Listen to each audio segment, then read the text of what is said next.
Friends, welcome back Asia online Edu. हमारे YouTube channel Asia online Edu में आपका बहुत बहुत स्वागत है। पिछले वीडियो लेक्चर्स में मैंने आपको बताया था द पार्ट्स ऑफ स्पीच के जो 3 पार्ट थे पीछे, नाउन, प्रोनाउन और एडजेक्टिव। 3 पार्ट बता दिए थे मैंने उसके। आज इस वीडियो लेक्चर में हम पार्ट्स ऑफ स्पीच अर्थात शब्द के भेद के जो 4th टाइप है द वर्ब, इसके विषय में बात करने वाले हैं। तो आइए शुरू करते हैं। द वर्ब, वर्ब की डेफिनेशन क्या होती है?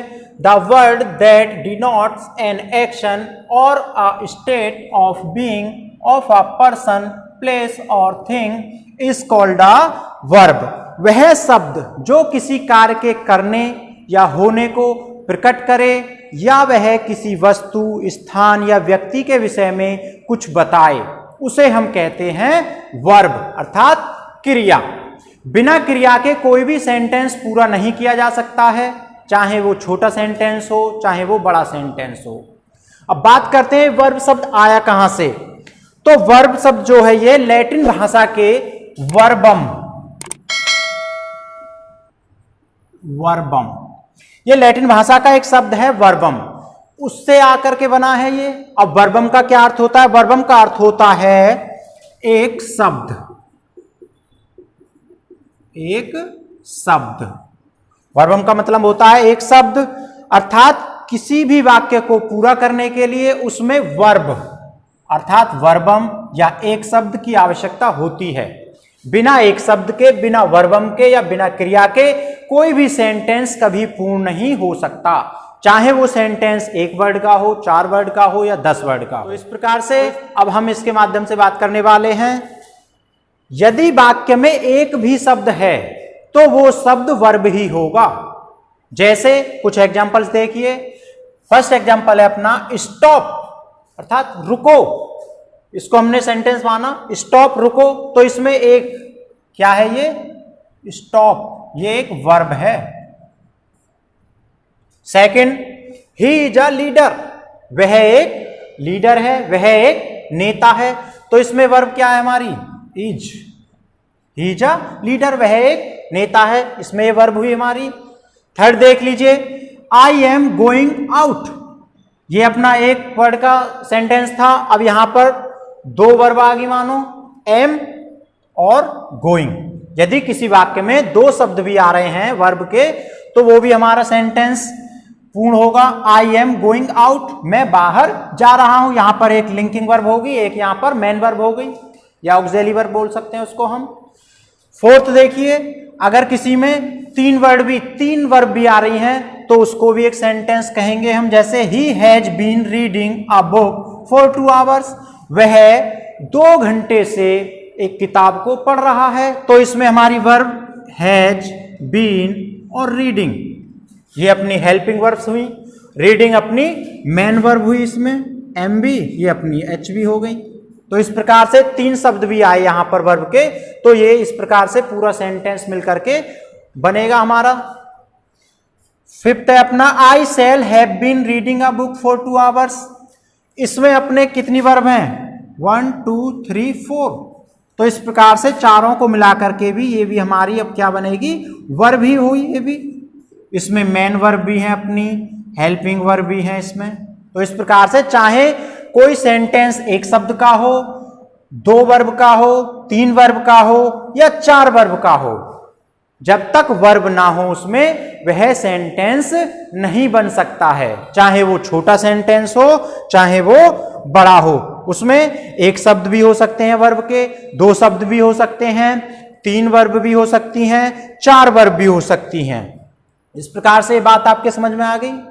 अब बात करते हैं काइंड्स ऑफ वर्ब अर्थात वर्ब कितने टाइप की होती है। तो चलिए बात करते हैं अब।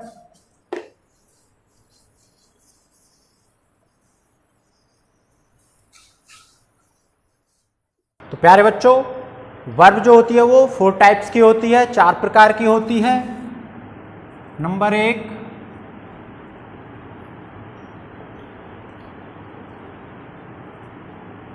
Transitive verb, number 2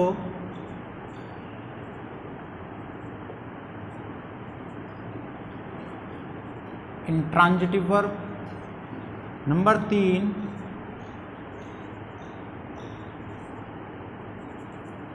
linking verb. Number 4 होती है ऑक्सिलरी वर्ब, इसको हम हेल्पिंग वर्ब भी कहते हैं। तो इस प्रकार से 4 टाइप्स होते हैं, transitive verb, intransitive verb, linking verb और ऑक्सिलरी वर्ब। हिंदी में इनको कहते हैं हम, ट्रांजिटिव वर्ब को कहते हैं सक्रमक क्रिया,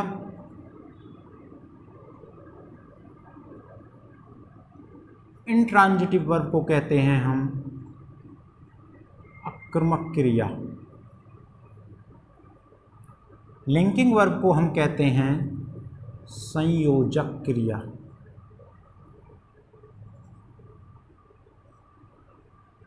फोर्थ ऑक्सिलरी वर्ब या हेल्पिंग वर्ब को हम कहते हैं सहायक क्रिया।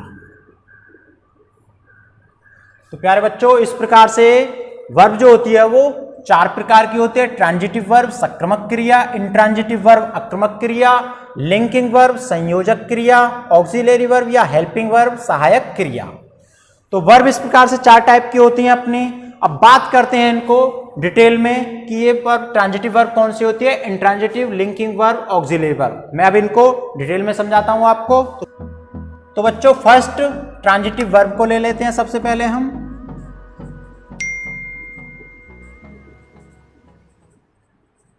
ट्रांजिटिव वर्ब क्या है? ट्रांजिटिव वर्ब वह क्रिया है जिसके साथ ऑब्जेक्ट की आवश्यकता होती है, अर्थात वो सेंटेंस जिसमें ऑब्जेक्ट भी आए सब्जेक्ट के साथ, उसे हम कहते हैं ट्रांजिटिव वर्ब। जैसे एग्जांपल ले लीजिए,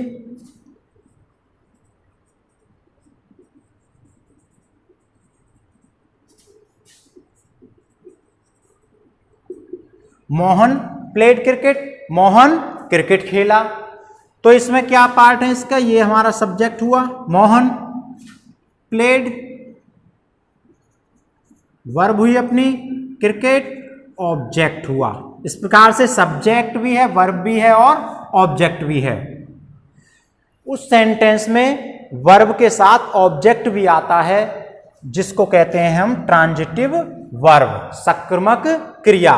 अगर इसमें ऑब्जेक्ट को हटा दें हम,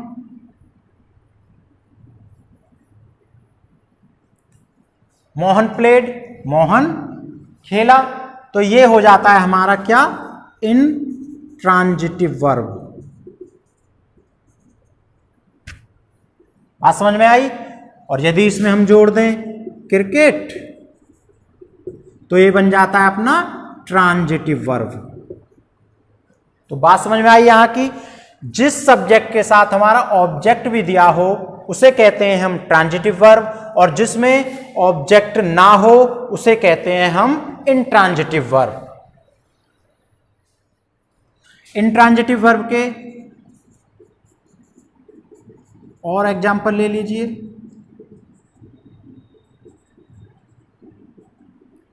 इंट्रांजिटिव वर्ब अर्थात जिसके साथ ऑब्जेक्ट ना दिया हो, जिस सेंटेंस का ऑब्जेक्ट ना हो, उसे हम कहते हैं क्या, इंट्रांजिटिव वर्ब। जैसे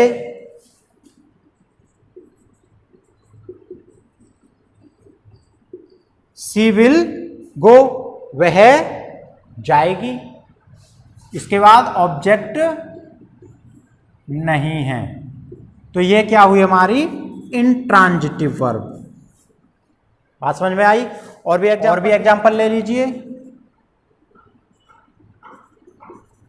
Sita is coming, Sita is coming, इसके बाद भी कोई ऑब्जेक्ट नहीं है, तो ये क्या हुई हमारी इंट्रांजिटिव वर्ब। और ले लीजिए राम रीड्स, राम पढ़ता है, तो इसके बाद में भी कोई ऑब्जेक्ट नहीं है, तो इस प्रकार से ये हो जाती है हमारी इंट्रांजिटिव वर्ब। जिस सेंटेंस में वर्ब के बाद कोई ऑब्जेक्ट ना हो उसे हम कहते हैं इंट्रांजिटिव वर्ब। चलिए अब बात करते हैं हम थर्ड लिंकिंग वर्ब की।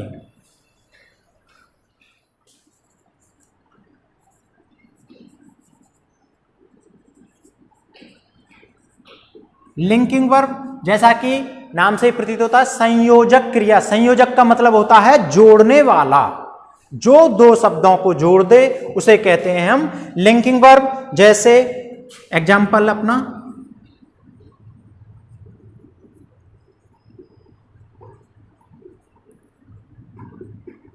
Mohan is honest. मोहन क्या है? ईमानदार है। तो यहां पर अब लिंकिंग वर्ब क्या हुई हमारी? इज। ये होगी अपनी लिंकिंग वर्ब, क्योंकि ये मोहन को और ऑनेस्ट को क्या कर रही है? जोड़ रही है आपस में, इज। यदि हम इज को हटा दें तो मोहन ऑनेस्ट, इसका कोई सेंस नहीं होगा, इसका कोई अर्थ नहीं होगा। अर्थात इस प्रकार से यहां पर इज लगा दिया तो ये होगी हमारी लिंकिंग वर्ब, संयोजक क्रिया। और भी बात कर लेते हैं, जैसे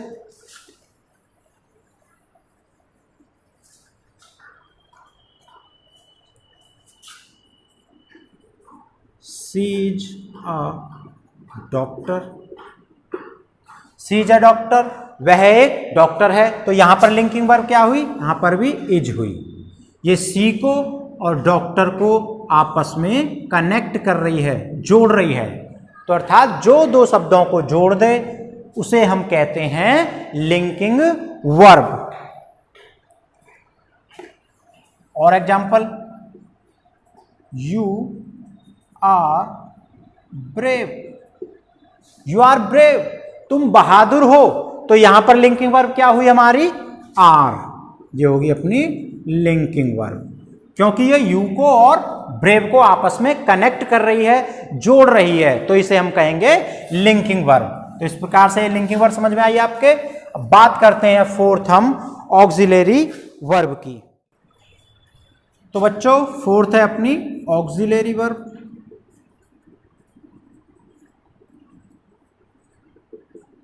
ऑक्सिलरी वर्ब क्या होती है? जो क्रिया मुख्य क्रिया को टेंस बनाने में सहायता प्रदान करती है उसे हम कहते हैं ऑक्सिलरी वर्ब, अर्थात सहायक क्रिया या हेल्पिंग वर्ब। इसको शॉर्ट में हम HV भी कह देते हैं। ओके, जो क्रिया मुख्य क्रिया को टेंस बनाने में सहायता प्रदान करे उसे हम कहते हैं ऑक्सिलरी वर्ब, सहायक क्रिया। जैसे example, Hari is reading a book. Hari is reading a book. और ले लीजिए,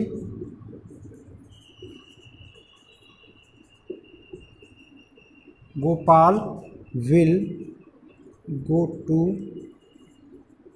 Agra. Gopal will go to Agra. और ले लीजिए third, Mohan has written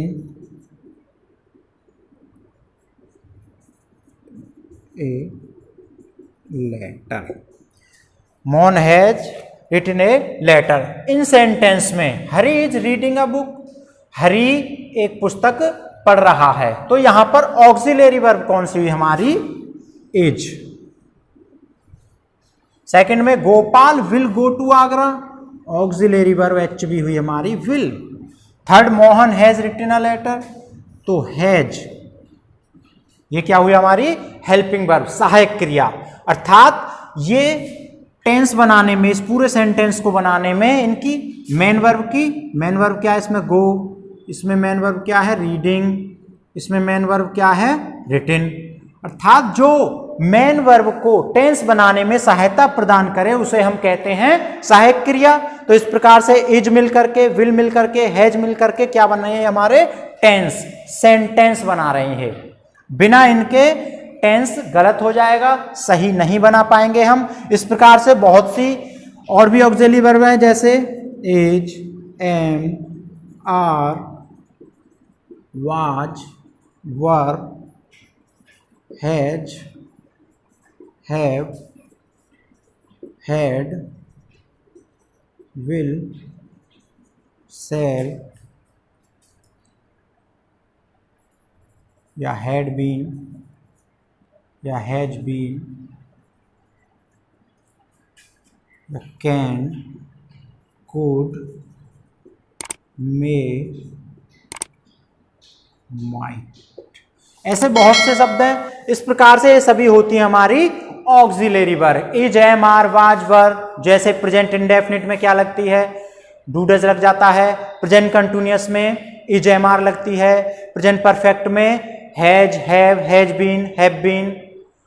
past में डिड का प्रयोग होता है। कंटिन्यूअस में फिर वाज वर का यूज होता है। परफेक्ट में फिर हैड पहुंच जाता है, हैड बीन लगती है परफेक्ट कंटिन्यूअस में। फ्यूचर में विल का, सेल का, will be, shall be, will have been, shall have been.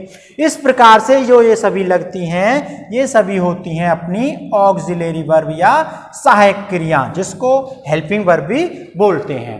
तो बच्चों, इस प्रकार से आज का वीडियो लेक्चर यहीं पर समाप्त होता है। इस प्रकार से ये वर्ब, क्रिया, क्रिया के 4 टाइप्स आपके समझ में आ गए होंगे। अगर ये वीडियो पसंद आए तो प्लीज़ हमारे चैनल को लाइक कीजिए, शेयर कीजिए और सब्सक्राइब कीजिए। और कोई अगर परेशानी आती है तो कमेंट बॉक्स में आप लिख सकते हैं। तो इस प्रकार से आज का वीडियो लेक्चर मैं यहीं पर समाप्त करता हूँ। नेक्स्ट वीडियो लेक्चर में आपसे फिर मुलाकात होगी। धन्यवाद।